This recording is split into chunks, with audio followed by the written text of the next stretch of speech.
On this week's episode, we'll talk about our starting sides, the SuperCoach fallout from the postponed games, all the injuries you need to know, plus the key names from round 0. And of course, we'll answer all your questions heading into round 1.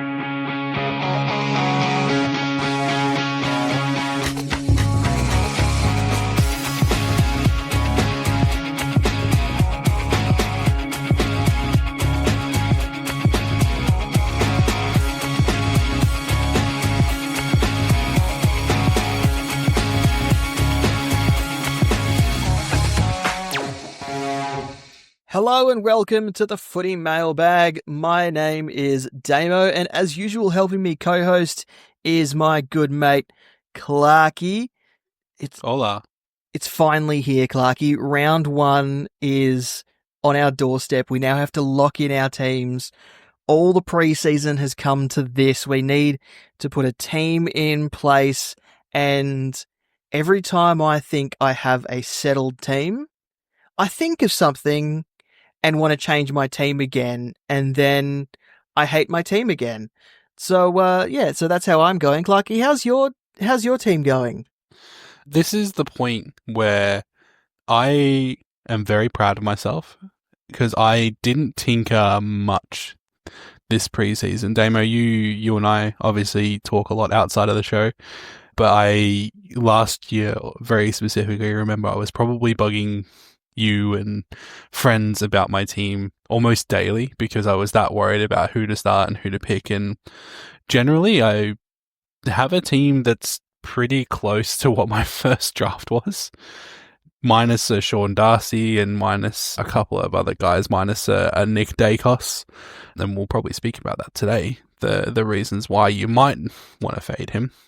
I'm very proud of myself for not overthinking it and not getting too in my head and messing around with all the pieces and picking guys that I like. I got a team that I like, Damo, and I haven't said that for years. It's interesting you say that. So you said that you haven't tinkered with your team that much, and it's pretty much what you had when you first opened the team picker. I start to plan my next year's team pretty close to the end of the season, just so I can get a feel of the kind of structure that we'd be looking at, the kind of players that might be coming in. And I've just brought the document up now that I made, and my D1, Harry Sheasel, my D2, Jordan Clark, my D3, Matt Roberts, and my D4, Harry Perryman, in this document that I made, that I last edited back in November. So, Clarky, you've seen my team. That is my defense.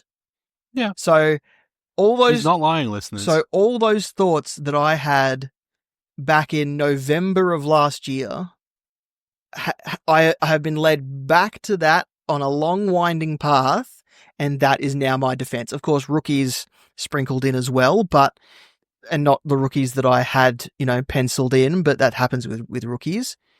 It doesn't count. But it's amazing that I've come back to that 4 premium or almost premium setup, that 4 established players, let's say. Established players, breakout options. But I just think it's so interesting that I've come back to that, even though for a long time I didn't have that.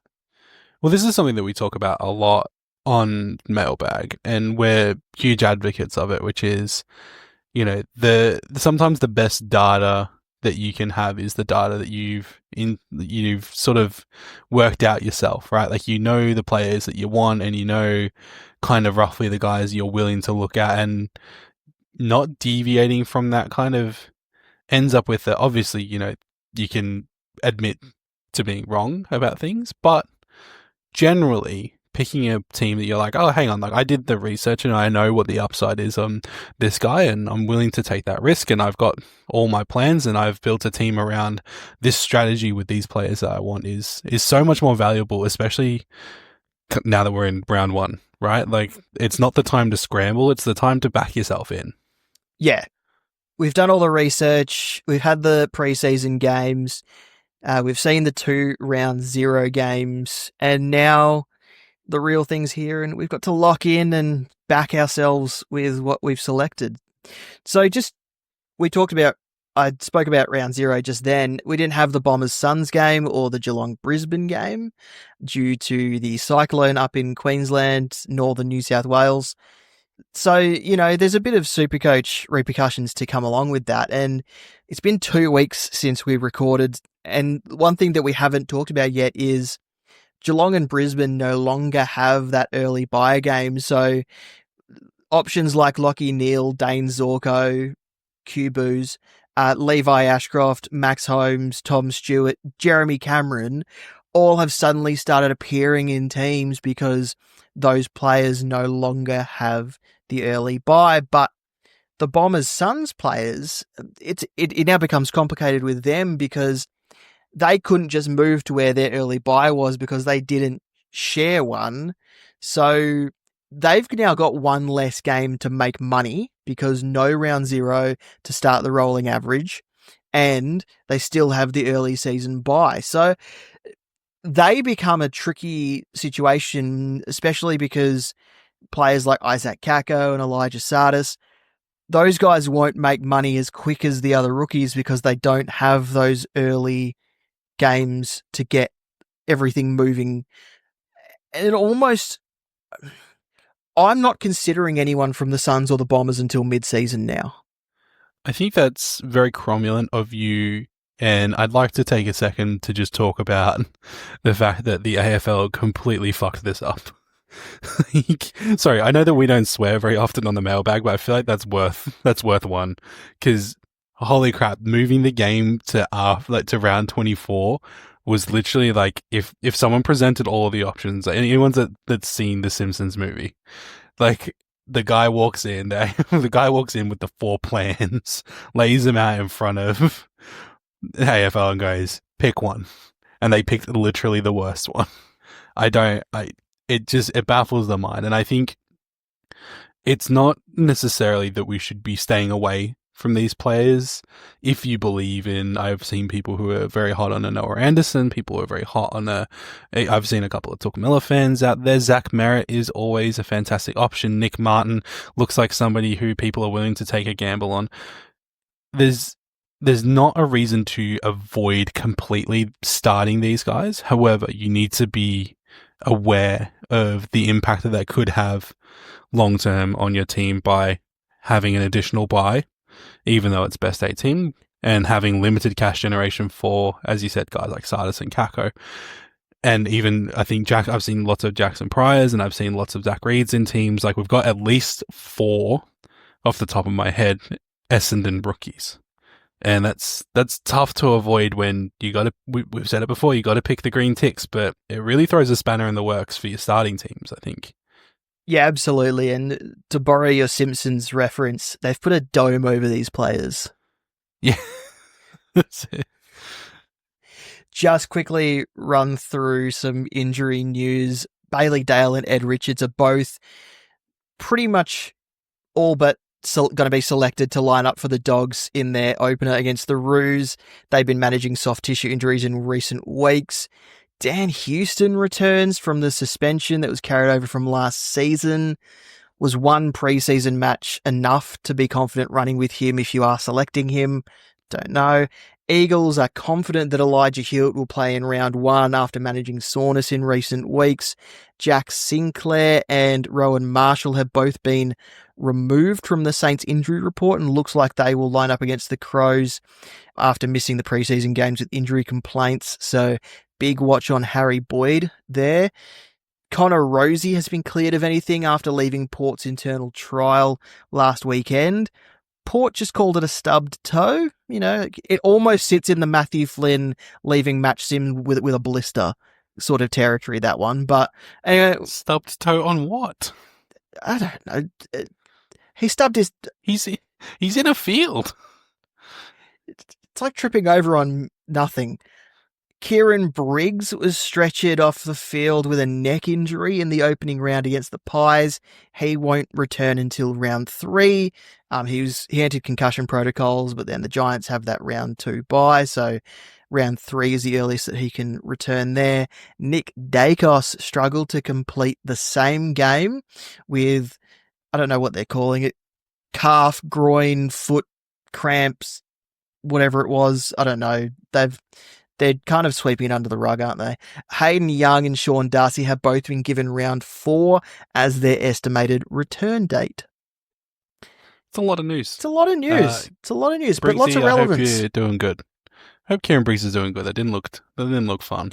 So I actually drafted Kieran Briggs in one of my draft leagues. He is my ruckman. My backup ruckman is Samson Ryan, who I don't even think has been selected in the game against Carlton. So that's going to be fun. Yikes. Yeah. Enjoyed that. But hey, hopefully Kieran Briggs comes back and he's all okay. The Giants looked incredible without him, but they were looking good with him. So I don't think it's going to hurt the Giants too much. But let's hope Briggs comes back happy and healthy and playing good football. So last episode, Clarky, we talked about our teams. We briefly sort of talked about it at the top there. But do you think you've finished your tinkering? Do you think as long as the green ticks are there, do you think you've got it where you are going to let it sit? I think at this point, there's no sense in second guessing myself because I'm only going to make it worse or zig when I should have zagged. Now's the time to actually let some data roll in. So I'm really happy where I'm at. As we discussed, I was kind of hoping to fade Harry Sheasel, but he's made his way into my defensive line. I've had to let go of dreams of having guys like Max Holmes has made his way out of my team. Nick Dacos has made his way out of my team. And Lockie Neal has made his way in, but I can't remember if he might have already been in there. Lockie Neal's been in there for a while. I started with Will Day in my original draft of the team, and I had migrated back before the game just because I was like, at that price, I think there's upside, and that's turning out that it's probably going to be a good move, even if he doesn't quite maintain a decent average. He should make a little bit of money, which will give me time to reassess and hopefully jump on to someone else if it all goes kaput. I'm done, Damo. I think I'm done. I can't afford any more time other than rookies to look at this team and to touch it. I'm not messing with any more of my premiums. That's it. I'm cutting myself off. How's your team looking, Damo? Are you tinkering still? You got a face of a tinkerer. I can't remember what my team looked like 2 weeks ago when we last recorded and spoke about our teams as they were. But, at the top, I said my defense has turned into Sheasel, Clark, Roberts, and Perryman. So I don't think much has changed. I think I had Nazaya maybe in that D3 spot or someone along those in that sort of price range. So yeah, it hasn't changed too much. My defense, my midfield has had a massive change. I don't have Nick Dacos anymore. He has become Lockie Neal, and Luke Davies-Uniacke and Finn Callahan has also entered my midfield. I can't remember who was in those spots prior, but Davies-Uniacke looked really good in his preseason game, and I really liked what he's going to bring to that north side now that they look a little bit more competitive with those key pieces that they added in the off-season. And Finn Callahan's game against Collingwood was really, really impressive. And I don't know about Will Day or Adam Chera, these guys that people are bringing in around the same sort of price range, but Finn Callahan just looked really impressive, and it looked like he had a playing style which is super sustainable for that scoring. And so I don't like jumping on these guys that have the massive round zeros, because we've all been caught into preseason traps, but how much can be a round zero trap? And I think last year we were lucky that we saw Gawn and Grundy in that Sydney-Melbourne game that kicked off last season, where one did really well and one didn't, so we all swapped them over. But I don't know. I just hope that Callahan, Day, Roberts, all those sorts of guys, Lloyd Meek, I've seen people bring in Lloyd Meek after his monster effort. I just hope that they don't turn into round zero false flags. But yeah, I think my team is mostly there. I don't like having Riley Sanders in my forward line, but I like the 30 other guys that I have. So I think having one guy that as soon as he gets to a point where I can yeet him into the moon, yeet him into the moon, yeet him into the sun. One of the two, maybe both. I don't know. One is retrievable. That's one. There's a chance you could come back from. Well, let me ask you, Damo. So, who didn't quite make it into your side that you wanted? Because I think we both probably got a decent list of LDUs on my list of wanted him in, and I probably still could have him in if I really wanted to. But I told you I'm not tinkering. He was high on my list of I should have had him in, I think. But who's on yours? This could be the Freo bias coming out, but I actually really liked the idea of a Josh Tracy in my forward line. I don't know why, but something tells me he's going to have a Jesse Hogan type Supercoach year. And Jesse Hogan of last year. I don't mean Jesse Hogan in general. I mean Jesse Hogan of last year. But no, I understand. I'm just, where is this coming from? I just feel like he's ready to explode. I've gone and watched their preseason training a few times, and yeah, they're just playing against each other. But he was taking the piss. Like, he looked incredible, and then they played against Melbourne, and he even looked good against Melbourne in some parts, but not all the time. But I don't know. I just had a gut feel. I just had a vibe. We like vibes on this podcast that Josh Tracy was going to do okay, and maybe I do, and maybe Sanders to Tracy in a few weeks might be the way to go. But I don't know. It's like, yeah, I don't know. He's probably the main one that sort of sticks in my mind. I really, really did like Max Holmes after that early bye got removed. He was in that Matt Roberts spot, but then I had to turn Holmes into Roberts to afford other players that I wanted. I don't think it's much of a trade-off. I think they're going to score pretty similarly, to be honest. So I think saving that 100k is fine. I still really like Zach Merritt, but like I said, I'm going to leave Essendon and Gold Coast players to be mid-season targets now. So yeah, I think my team is there. I just have to kind of let it sit now. And the great thing is we've got the trades that we can fix it with later if, some things don't work out. And worst case scenario, Sanders turns into a rookie and I bank 200k and then I can fix somewhere else later. But yeah, I mean, I think I'm pretty happy with where my team sits.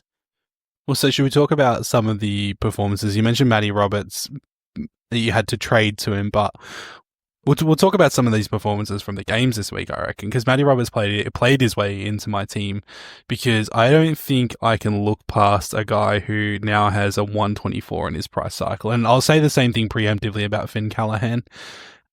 That's just free money. It's literally free money. There's a role for both of these guys. We know Perryman as well, I think, is another one who falls into that category, although to a lesser extent. Yeah, so let's start with the Sydney and Hawthorn game, and then we'll talk about the Collingwood Magpies game second.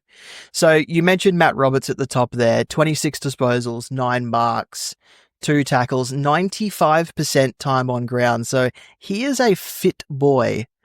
124 Supercoach points as a result. He fit himself into my team is what he did, Damo. Yeah, I mean, I tried to avoid jumping on too many of these 400 to 500k guys because I can see a scenario where it ends up in tears. People are ruining their teams, bringing in all these players because they believe that there's value out the wazoo, but I can see it ending in tears. So I had to be really careful about the guys that I thought, yep, that is their role. That's how they're going to be this season, or at least that's how they're going to be for the early part of the season. Good, yep, tick in my team. So Matty Roberts fits that bill. Move to the other side, and you see Will Day with 26 disposals, 6 frees, 3 goals, and 148 points. I think Will Day is going to make the next step. I'd buy stocks in Will Day every day of the week, but I just don't think 6 frees and 3 goals is going to happen every week. That is almost 50 points of that score. That is a third of his score. And we saw how comprehensively he got shut down in that second half. And people talking about he was managing an injury, he was cramping, all that sort of thing.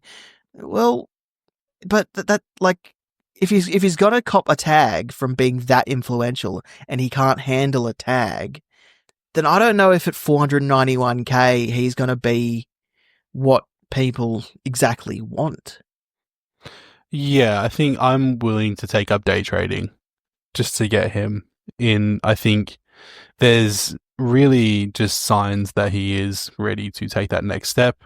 He has shown that he has the ability to score that many points in that half before James Jordan spent basically a second half of a game with him. It's one of those things where we have the facts. This is truly like, this was a game that mattered. This was a game that was hard. This was a game that was tactically played for both sides. I don't think there's a reason that we should be too scrutinous of this score. I probably don't think he goes this hard every week, but will Day at 490 becoming 100 plus averaging guy?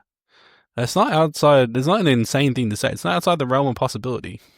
No, it's not. I just people should know that they're not going to get 150 every single week from him, because he's not going to get 6 free kicks. He's not going to get 3 goals. And there is a chance that he does get tagged because he's got Toby Bedford coming up. Does anyone expect any player to average 150 a week? You'd be surprised. Is there someone who's out there going like, haha, let the good times roll forever? It'll never end. Let us know. 150. Let us know. Hey, if you think a player is going to score 150 every week for the entire year, tell us who the player you think is most likely to do that. Send it in. Do our job for us. Other names that people were looking at in this game, Isaac Heaney. Matt Roberts. We've already talked about Matt Roberts. Gee, he was impressive. I had to say his name twice. Isaac Heaney was a player that people were kind of flirting with because he was, people weren't really talking about him because he was no longer forward eligible, but people started to really look at him. But he only scored 105 from 21 disposals and 7 tackles. He looked okay, but I think we need to wait for him to get forward status again. I think that is going to happen. Yeah, so I think he's one to wait on there. Yeah, I thought he played a really good game, but I think you noticed that Sydney were kind of missing that Goulden Mills, like that extra midfielder to sort of take some of the heat. For sure. Lloyd Meek was really impressive. 14 disposals, 5 tackles and 30 hit-outs for 126 points. He's played his way into a lot of people's teams after that performance, and for good reason, to be honest. I mean, people selecting Tom de Koning, I think Lloyd Meek now rivals him as a selection in that price range. Yeah, if anything, I actually prefer Meek to TDK. Just because Meek is definitely the guy now, Hawthorn are on the rise, and he very, very clearly has like a consistent ability to score in key ruck numbers, right? He doesn't have to do much else outside of his job. I mean, the thing that stands out to me was, and I didn't read that out because I didn't notice it at first, but 2 goals, so he's moving forward and creating a marking target, and 5 tackles. So he's impacting the stoppage as well, even after he gets the hit out. So he's turning into an around the ground ruckman, and Meek shall inherit the earth eventually. Let's talk about, I don't know, Ben Patton. He scored 67 in the end, 12 disposals at 73%. Serviceable. Yep. I think he's played his way onto a lot of people's benches at least. Angus Sheldrick had 9 disposals for 32 SuperCoach points. I think he's one we can cross off the list. No deal. But Tom Hanley in 31% game time came on as the sub, had 6 disposals, 3 tackles and 27 points. I mean, the sub kind of makes you makes you wary about jumping on him, but I think he's going to get a full game this week. I think just from that last quarter and a bit that he played, he looked really good, and it wouldn't surprise me if he does play a full game or get a few games, in the starting team and might be a good option. But again, if you start as the sub in the first game, then you're obviously not that far up the pecking order. Yeah, exactly. Should we move on to the next game? Well, we shall. Yeah, that's pretty much everyone we needed to talk about there. So the Giants and Collingwood. Well, let's start with Finn Callaghan. So 33 disposals, 4 marks, 2 tackles, and 2 goals. Ended on 144 points. I don't say this too often. Maybe St Kilda were onto something, Clarky. Yeah, maybe that's what we need to do is tune ourselves into who rejects St Kilda in the preseason, and we know who's going to be the next big breakout contenders. This was a absolute outlier performance. However, it's really indicative of ability and role, really. Like, we have no Tom Green for at least 6 weeks, right? Which means that longer.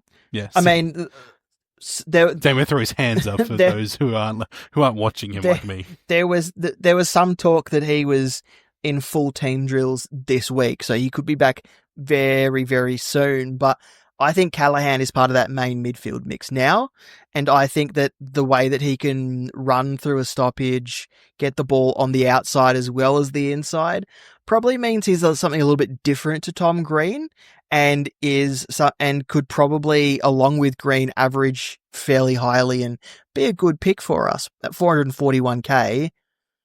If he if he averages 105 plus, then I think that makes him a good selection. I think you need to be prepared to jump off him if things start going south. Ride this price wave, ride the good scores while they're there, but just keep an eye on it. I have a feeling that they might also use him as sort of an extra to maybe rotate some of those older guys through, which I think could sometimes limit his potential. But he is announced himself as a talent within that GWS squad. So I watched both games in round 0, and the one thing that I noticed was when Finn Callaghan didn't have the ball, he was around the ball. Finn Callahan's not on screen, people should be asking, "Hey, where's Finn Callaghan?" The commentators were almost doing that. Yeah. If we move across, Darcy Cameron top scored for Collingwood, 22 disposals, 37 hitouts for 164 points, but he was against Lockie Keefe, who is not a ruckman. No. Darcy Cameron, the ruckman Darcy Cameron beat not a ruckman at rucking. Good job. I still think Cameron would be perfectly serviceable if you have decided to roll the dice with him in like a flex spot. I've seen him, or even an R2. I still just don't think he is the guy. I don't think he's a guy who you sort of want as, I'm going to hedge my bets on this ruck. It's not for me. I considered him early in the preseason, but went off him pretty quickly. I think he's got these spike games in him, but he's probably a 95 to 105 game guy most weeks. Great for draft. Yeah, awesome for draft. Great for a deep draft. Harry Perryman finished with 27 disposals and 3 tackles and a score of 93. That's a tick from me. Yeah, tick from me as well. Didn't tackle as much as I thought he would, but it was revealed late in the game that due to players being tired and the fact, and like they didn't need their midfield firing because they weren't going up against a top tier ruckman, they could kind of move players around. So Perryman was moved to defense at some points to give some players a rest. That kind of brings up a red flag, but they've brought in Perryman as a midfielder, so I think that's going to be his role primarily. It's just got to watch those games that he does move to halfback, and maybe that's a reason to eventually jump off him. But I think a 93, if he can average 93, 95 for the year, I don't think people are going to keep him for the entire year. Maybe people do, but I think that's a tick from where his price is at the moment. I think if you're looking at him as, once again, a stepping stone mid-pricer until you sort of know a way to get to your 100-plus guy, I think that's kind of where Perryman sits at the moment. But he also does have the potential to become a 100-plus guy. So I don't really see... I think the positives outweigh the negatives. Before we go to the rookies that played as well, we got to talk about Nick Dacos. 21 disposals, ended on 66 points. He did not look well. He's peaked, as we know. Shout out to Chris, co-host of the Falcon. Nick Dacos is already as good as he's going to get forever, and we've seen this in this match. I think anyone who was going to start him is now probably jumped off. There'll be people that are sticking with him saying that this is just an aberration, but the fact that Collingwood is still seemingly sweeping whatever it is under the rug, that just kind of brings up red flags for me. Like, he didn't even finish main training today. He was watching from where did Collingwood train? Because he was like up on a balcony somewhere. So is it Gosh's? Do they train at Gosh's? No, I think that's Melbourne. No, that's Melbourne. Yeah, what's the other one? I don't know. I'm pretty sure it's in the same street. There's like a picture of him like leaning over a fence on like a patio veranda thing, and so and isn't it on? It's on Olympic Boulevard. Yeah, something like that. I think it's called the Holden Centre or something. Yeah, that's it. But yeah, like, so I'll Google this while you keep talking. So I don't know. I think if you're going to pay as much as he costs, I think he's $630K. You want a guy that is definitely fit. AIA Centre? Sure. Home of the Pies? Yeah. Anyway. Look, here's the thing. It's the reverse of Matt Roberts, Finn Callahan, where you've got a guy now who's got a 66 in his price cycles. There's no reason to not start another guy and get Nick Dacos when he's going to be a little bit cheaper. Just a little bit cheaper. Like, 50K off Nick Dacos is still 50K off Nick Dacos. There's a world. There is a world where Tom Green comes back, Callahan starts shitting the bed, so you just move him across to Nick Dacos, who is no longer shitting the bed. Done. You're welcome. We solved it for you listeners. The rookies in this game that people were looking at, James Leake finished on 64 points. I still think he's a sub-risk, but yeah, 64 points is good from 54% game time as well. That's actually very good. Yeah, he played a good game. Max Grzyzewski, he's finished on 61 points, 9 disposals, 2 goals, some hitouts, some tackles. He looked good, but also a key forward, so I don't know. It's one of those cases where I think, and the next guy you're probably going to mention as well, Connor Stone, all 3 of the Giants rookies from this game were guys that I watched and I went like, I'm enjoying watching you play football. I don't know if you're going to be SuperCoach relevant. It's almost impossible to tell. I think Leake will probably find his way into a lot of starting teams, as well as Connor Stone, both finishing on 64 points. Grzyzewski, as you said, is a key forward in a game where GWS were completely dominant. He was doing a lot around the ground and he looked really exciting. I think any one of the 3 of them is a sub-risk. So tread with caution, maybe pick 2 or 3. 2 of 3. And just one other guy that I want to highlight, Reef McInnes only finished on 55 SuperCoach points. His 200K, awkward price, probably not worth it. But I think he was on like 40 points after the first quarter. So he only added 10 points after the first quarter. But there was a moment where they must have tagged him. But there was a moment. So good. There was a moment where people were like, Reef McInnes is like intercepting everything and he looks amazing, but then he finishes on 55 points. It is a false alarm and we can move on. Clarky, we have listener questions. Dang right we do. And let's head on out to the field where we get all the free range questions that come into. I'm going to continue with the mailbag ranch where all of our letters are free range and cruelty free. All right, first question comes from Tim. We actually maybe had questions from 3 different Tims, or the one Tim has submitted 3 questions? Or 2 Tims submitted 3 questions. Whatever it is, we're going to answer all of them. So, Tim, whichever one you are, whoever you are, we are going to answer all of your questions. Given no bye now for Brisbane and Geelong, which midfield combination sparks the most joy? Neil Brayshaw, Sarong Libba, or Neil Libba? I'm biased. Neil Brayshaw. It's the combination that I have in my own team, so it's the one I would recommend to you. I also have Neil Brayshaw.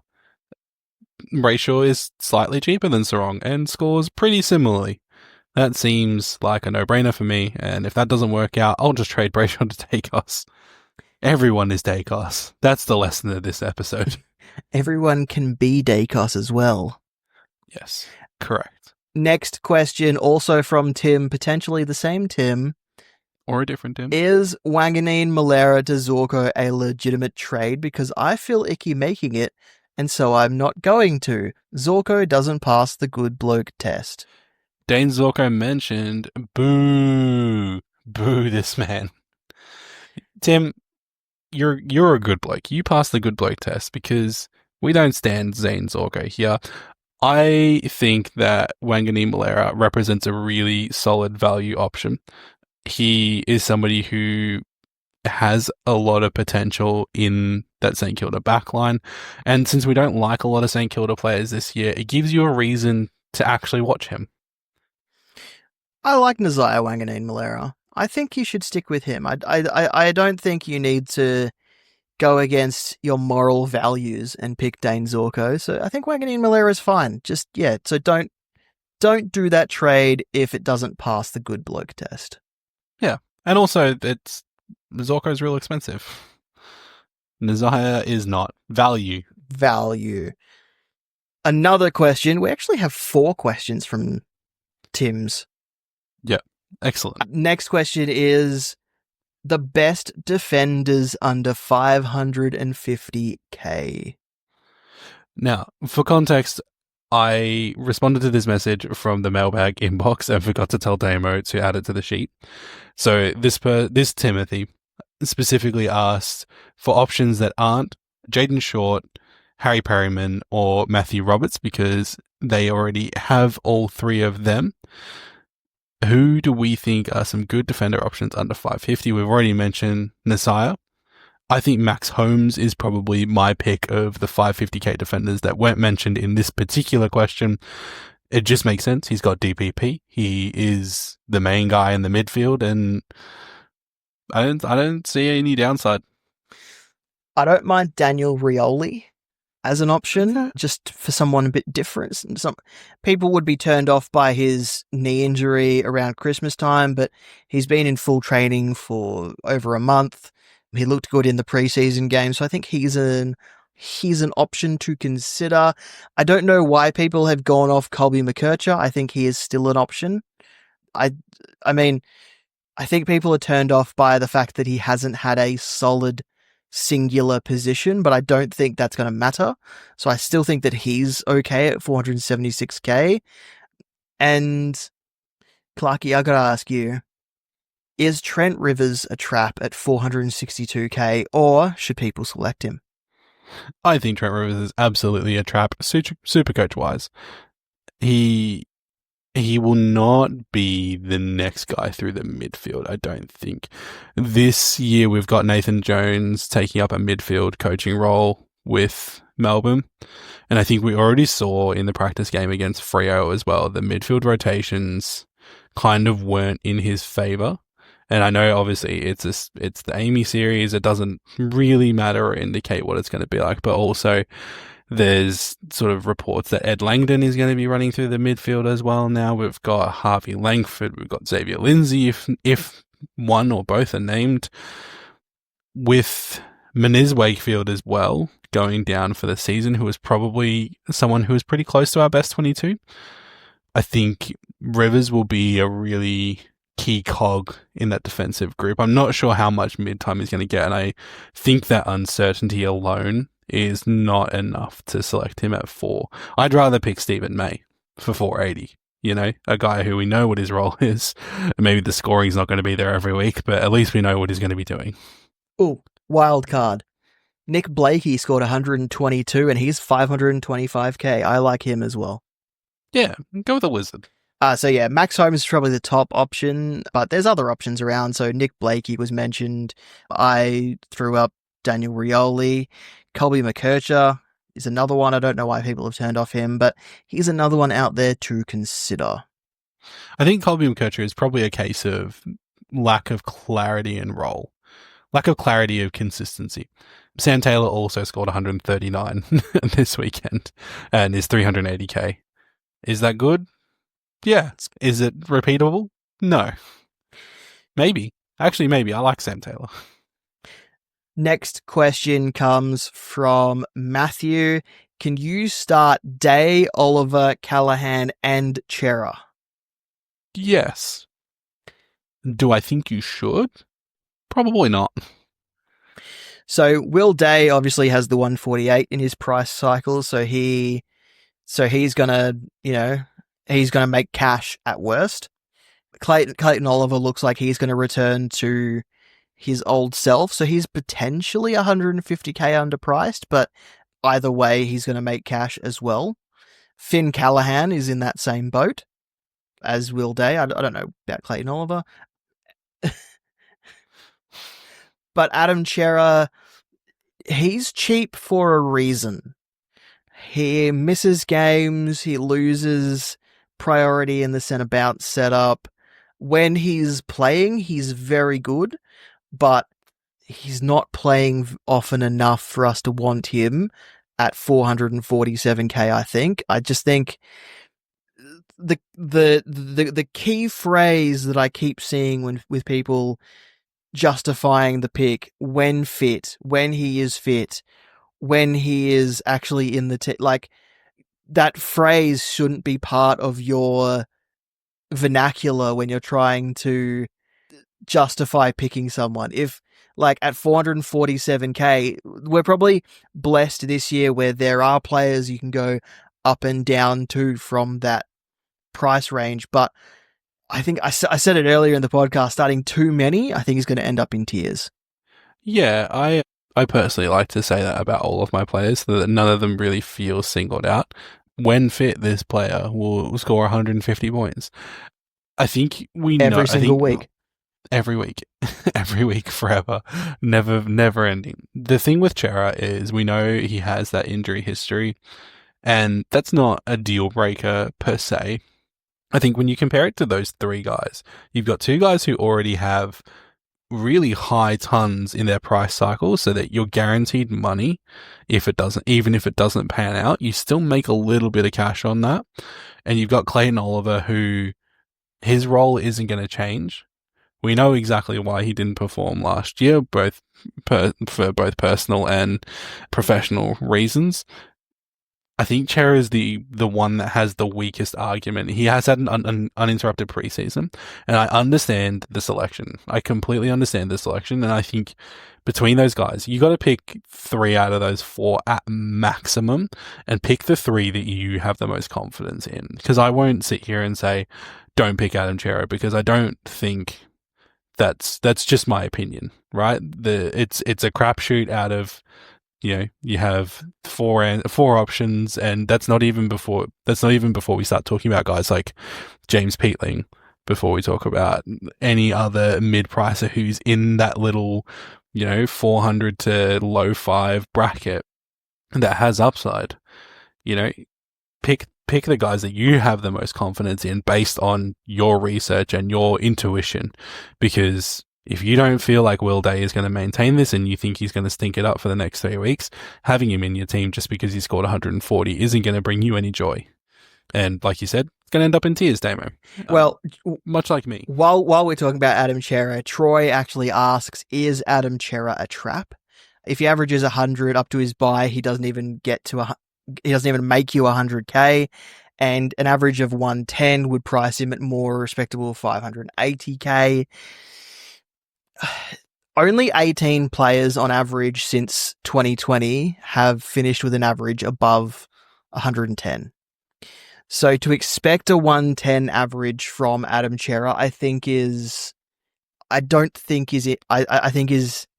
probably a little far-fetched. I mean, but he does have a nice run to start the season, beginning with Richmond on Thursday night, where he could, you know, churn out a 160, 150, whatever it is, and kickstart that cash generation so it doesn't matter what he scores for the next 3 to 4 weeks to get him up to 550, 560k. So yeah, well, let's talk about intention, right? Yeah. Like, So what's the reason for picking him? So is Adam Chera a trap? In what sense? Is he a keeper? Probably not. Is he going to make money? Probably. Is he going to stay fit? Well, that's the wild card in that sort of scenario there. Yeah, you absolutely nailed it in one there. It's just what's your intention with picking him, right?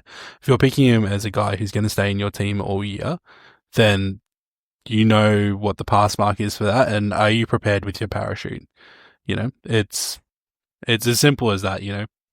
Next question comes from Steve Will Day.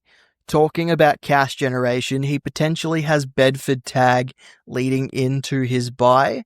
Could you swing him into Callahan when he's coming out of his bye? I think if you're starting Will Day and your plan is to trade him in 2 to 3 weeks, SuperCoach is a 23 round game, 24 round game. In fact, I don't think you can plan trades 3 weeks ahead, let alone 8 weeks ahead, or even 16 weeks ahead. So what happens if you plan to trade Will Day at round 4 to Finn Callahan or whatever the round is, but your ruckman or your D1 or someone goes down injured and you need to trade them instead, and you're stuck with a Will Day 60. What happens then? I don't like the idea of starting a guy with the idea of trading him later unless it's a rookie. Yeah, I think as well, if we talk about his cash generation and the Bedford tag is 1 week, right? It's not going to happen every week. So when do they play the Giants? Soon. We'll get the facts while I vamp. So here's my point. We know literally from the Sydney game, Will Day only needs to play at least 2 good quarters of football. 3. Damo's holding up his 3 fingers. They play the Giants in round 3. So Will Day has played round 0, got 140. Plays Essendon this week. Scores, let's say optimistically, 110. Let's say a conservative 110. Then he's got 140, 110 his price cycle. They've got the bye. Nope. No. So played Sydney. He got 148. Now he's got Essendon this week for a conservative or a realistic 110, we should say. Mm-hmm. Yeah. Then he's got Carlton, let's say a realistic 100. Yeah. And then then GWS, Cops Bedford, and then their bye. I think his break even stays low enough over that 4 week run that even if you are just specifically having him for cash generation and you want to get rid of him on this early buy, I think there's a reason that you pick him, and it's because he has the ability to score that in such a short amount of time. Don't overthink it. The tags are important, but they're only 1 week, right? I think if you're starting Will Day, you're not trading him at his buy. I think there comes a point in time where you have to pick players to keep them, and if you pick too many, or if you fill your team with too many of these 425 to 500k bracket sort of midfielders, and your plan is to trade them at this point and bring this person in at this point and trade out this person at this point, it becomes too complicated, and your team just doesn't have the stability that you need to get through a season. And I know that no one plays SuperCoach the same way. We've seen winners win and their team looks like nothing you would ever think of at the beginning of the season.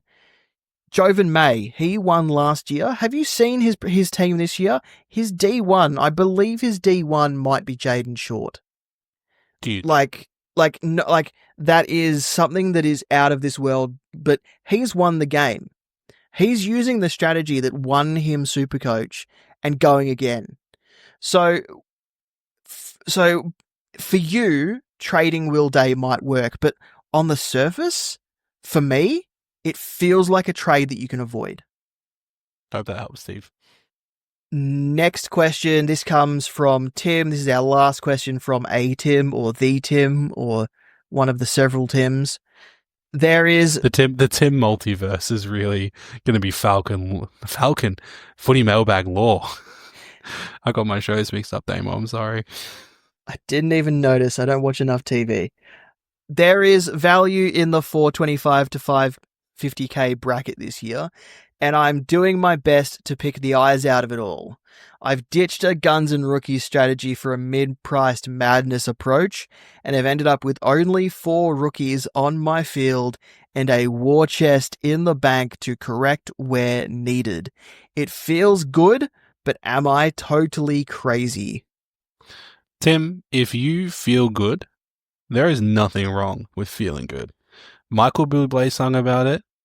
When you're feeling good, you gotta sing it to the heavens, my man. Is this going somewhere, or am I just tired? Listeners, I have an infant at home and I haven't slept for very well for a long time now. Look, here's the thing. War Chest is, if this is how you play, and I feel like I don't want to sound like I'm constantly rehashing the same message, but I genuinely believe that SuperCoach is meant to be fun. And you need to pick a team that you're happy with and a strategy that works in a sustainable way for you to have interest all season long, right? Like, you don't want to find yourself in a position where you go, everything's cooked, I don't want to play anymore. So if you've got all these guys in that price bracket and you see the way out, you've got your war chest to fix any problems, there's absolutely nothing good. I think that's the perfect way to play SuperCoach. Tim, feel good. Live your best life. If you've built a team that you are happy with and you have money in the bank to correct it where you need to, then you might be crazy, but you're so crazy that it just might work. Yeah. And here's the thing, right? And this is probably a little bit meta, as Damo and I are SuperCoach content creators, so we get exposed to a lot more of this, right? But I feel like there's this need constantly when someone expresses an opinion about SuperCoach or, the forbidden platforms, the other forbidden fantasy AFL platforms. There's this idea that you have to shoot down someone's team because it doesn't fit your idea of what the perfect team is, and we then complain that when everybody picks the same team, it's quote unquote cookie cutter, right? We need to focus more on having constructive, imaginative ways to play this game that is made up, is completely unpredictable because it's based on real life sports. It's only predictable to a certain point. And after that, it's all luck. SuperCoach as well, of all of the fantasy platforms, we love it because it doesn't make sense sometimes. Because sometimes a goal is worth 40 points, and that's okay. We're all just okay with that. So don't overthink it. Have fun. Pick the players that you have faith in and have plans to correct them so that you can continue to be competitive in your leagues, to be competitive overall, whatever you're playing for. And don't focus in on that negativity about trying to pick your own team apart for negative reasons. Find the joy, and I think that applies to not just Tim, but to all of our listeners. Find the joy in SuperCoach and continue to spread that and have a laugh with your mates and go forth and be merry, right? It's round 1. We should be celebrating that. Well said. And with that, we've answered all of our questions. Now, in the lead up to round 1, we will release the rookie traffic lights. It will be out on Thursday once the teams have dropped. If you don't know what our traffic lights are, we'll grade some players each week and they will either be awarded a green, yellow, or red rating. Green indicates a good pick, yellow is a watch or a hold, red is a trade or avoid. For the rookie version, green means fieldable, yellow is bench only, and red is job security and or scoring potential is not good enough to even consider. And then from next week, we will release our traffic lights as usual.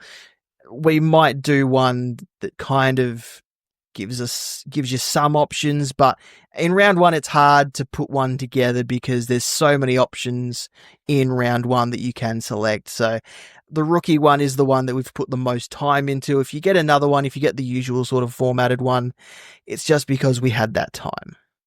Yeah. You know what? It's round one. We can't predict everything. We're doing our best. You're welcome. Clarky, who's your vice captain and captain this week? Damo, I hadn't even thought about it. Who's kicking you off? Who's kicking me? Who is kicking me off? Well, ideally, it's just your captain that you're banking on because you don't have a loop. Yes, that is the theory. I will be going the VC on probably one Lachlan Neal because that's what I had it preset to, and these matchups are a little bit unpredictable, and I don't have any players in Carlton's team that I think will do really well against Richmond. Damon, who's your vice captain for this week? My vice captain is Tom de Koning. Perfectly cromulent against Nankervis? Yep. Okay. I like that. That's spicy. And you'll get to know pretty early on whether or not it was a good idea. Hey, it's a vice captain. I don't need to take it. Yeah, actually, you know what? To be fair, Damon, we actually may have a loop this week for people who decide to start Harry Boyd if he does not get a gig with Rowan Marshall coming back. Because R3 is the true guiding light that is our loophole options. There is no better spot for the loophole option to be than in your ruck line. I just want to say I don't recommend starting a loophole option if you can avoid it. But in R3, it looks like we might literally have no playing rookie priced rucks apart from Liam Reedy, who I definitely do not recommend. There you go. My captain will be on one Max Gawn. Melbourne are playing GWS. GWS have ruck. I guess would it be Nick Madden is the next ruck up? It sounds like they're going to go with Lockie Keefe again, to be honest. There you go. I think this is prime opportunity for Max Gawn to start the year with a 200 score or something like that. I don't think you can avoid it. What about you, David? My captain is Lockie Neal. Yeah, that's fair. That's good. I'd just like to point out, last year, Max Gawn had a 162 and a 177 within the first 4 rounds of football, which means that Max Gawn scores big early. And I don't have him. You should really get Max Gawn. I'll say it.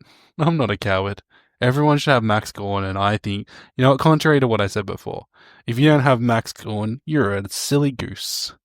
You're a silly goose for not conforming to what I think your team should be. It's better than being an irrelevant goose, just like me.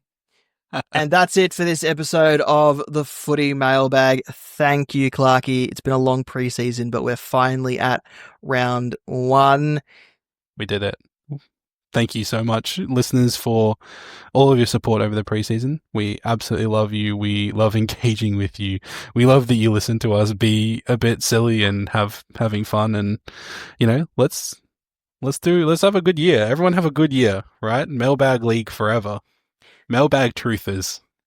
If you haven't given us a rating on your listening platform of choice, please do so. It helps new listeners find us.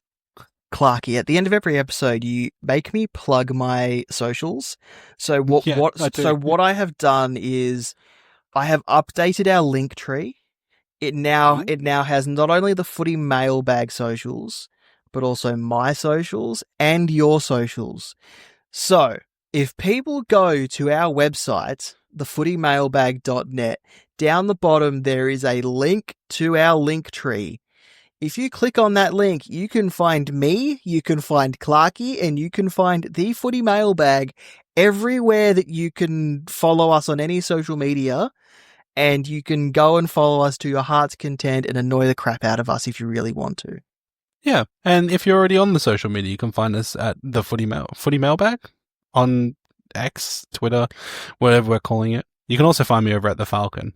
We do new episodes every week. We talk about football sometimes. Also on our website is our podcast feed, our merch, our written content, and we will be posting our traffic lights there as well. Thanks for listening. We'll talk next time.